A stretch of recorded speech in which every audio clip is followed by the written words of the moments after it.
Nedrīkst visus oponentus nosaukt par Kremļa aģentiem. Kristietību dēvē par tumsu, bet ASV prezidentu par oranžo pērtiķi, sauc Trumpu par muļķi. Mediji izplatīja apgalvojumu, ka Šlesers ir saņēmis no Putina naudu, taču daudzi iespējams neatcerās, cikos vakarā tas bija.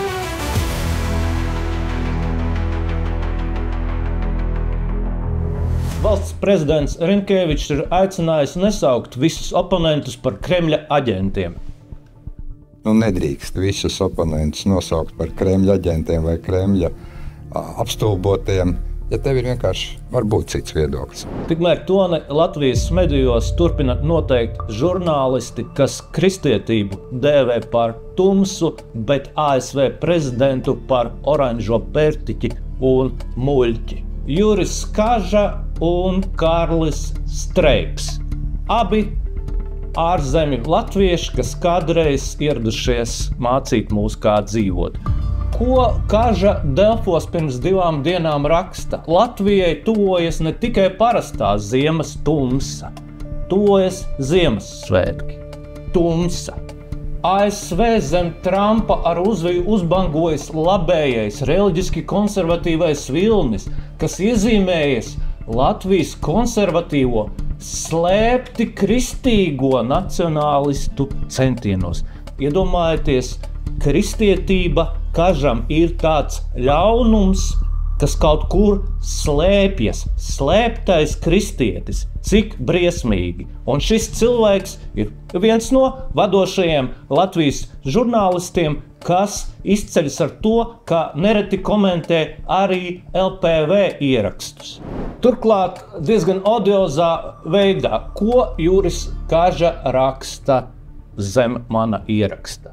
Šleseriski dievinātā tradicionālā ģimene. Tātad tradicionālā ģimene, ieklausieties visi, ir kaut kas, kas ir šleseriski dievināts. Manuprāt, tas ir galēji odiozi. Daudzi varbūt to ir aizmirsuši, jo par oranžo pērtiķi Trumpu Streips sauca 22. gadā. Valsts prezidents oranžais pērtiķis ar lielo O. Taču Streips mierā neliekās un arī šogad sauc Trumpu par muļķi. Tātad ASV prezidents ir muļķis, bet Streips nav. Un šie cilvēki ir tie, kas nosaka toni Latvijas ziņās. Un tāpēc nebrīnīsimies, ka Latvijas žurnālisti Trumpa miera plānu dēvē par pilnīgu kapitulāciju, lai gan manā skatījumā, ka Trumpa veidotajā miera plānā reālajos apstākļos ir sarakstīts Ukrainai viss labākais iespējamais, un tā ir reāla iespēja izbeigt karu. Autoritārisma ēna pār Eiropu. Tas joprojām stāv tevenetā, tātad Putins un Trumps. Un tas ir tas, ar ko Latvijas mediji skalo smadzenes. Trumps ir ASV prezidents, stiprākās NATO valsts prezidents, un Latvijas aizsardzību nodrošina NATO, bet NATO stiprākās valsts vadītāju Latvijas mediji saliek kopā ar Putinu bez mazākās aizturas.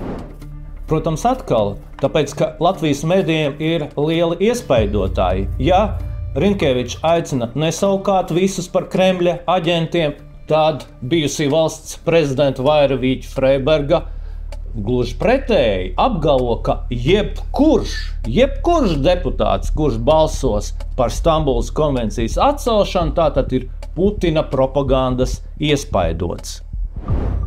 Radījumi YouTube turpmāk būs pieejami jaunajā LPV TV kanālā. Noteikti piesakojiet, lai nepalaistu garām ziņas, reportāžas un raidījumus.